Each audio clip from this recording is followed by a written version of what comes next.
Salam sejahtera, tuan-tuan, puan-puan. Baiklah, berita sepenuhnya.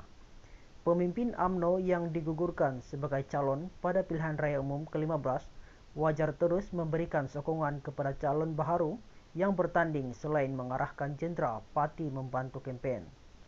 Setiausaha Agung UMNO, Datuk Seri Ahmad Maslani berkata, pemimpin yang digugurkan diharapkan supaya terus positif dan menunjukkan contoh yang baik kepada ahli akar umbi. Katanya, mereka seharusnya perlu berlapang dada kerana sudah tiba masanya muka baharu diberi peluang untuk berkhidmat kepada rakyat.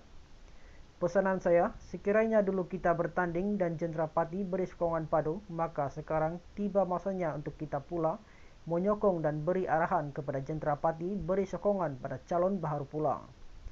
Sebagaimana yang saya sebut, yang digugurkan itu mungkin kerana ada pelbagai sebab. Antaranya, kita ingin beri peluang muka baharu di bahagian pula berkhidmat, katanya pada sidang media selepas majlis pengenalan 26 calon BN Johor di sini hari ini. Turut hadir Naib Presiden UMNO Datuk Seri Muhammad Khalid Nordin yang juga calon BN di Parlimen Kota Tinggi. Kemarin, BN dilaporkan menggugurkan 4 menteri dan timbalan menteri Kabinet Pentadbiran Perdana Menteri Ismail Sabri Yaakob daripada barisan calon gabungan itu bagi menghadapi PRU 15. Antara menteri yang digugurkan adalah Menteri Perpaduan Negara Datuk Halimah Muhammad Sadiku, Kota Tinggi, Menteri Komunikasi dan Multimedia Tan Sri Anwar Musa, Ketere, Menteri Wilayah Persekutuan Datuk Seri Sahidan Kasim Arau dan Menteri Sains Teknologi dan Inovasi Datuk Seri Dr. Adham Baba, Tenggara. Timbalan menteri yang digugurkan pula adalah Timbalan Menteri Komunikasi dan Multimedia Datuk Zahidi Zainul Abidin, Padang Besar, Timbalan Menteri Pertanian dan Industri Makanan Datuk Seri Ahmad Hamzah, Jasin, Timbalan Menteri Perumahan dan Kerajaan Tempatan Datuk Seri Ismail Abdul Muttalib, Maran dan Timbalan Menteri di Jabatan Perdana Menteri Tugas-Tugas Khas Datuk Mastura Muhammad Yazid, Kuala Kangsar.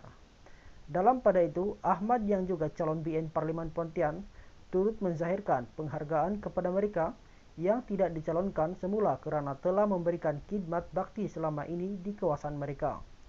Sebagai contoh, Ahli Parlimen Padang Renjas Datuk Seri Nazri Aziz dan Ahli Parlimen Pasir Salak Datuk Seri Tajuddin Abdul Rahman tidak menimbulkan apa-apa isu walaupun tidak dicalonkan. Itu adalah contoh yang baik. Kita tahu mereka nama besar di sana. Ini adalah satu contoh yang baik. Bagaimana beliau tidak ada mengatakan perkara-perkara yang tidak baik, katanya.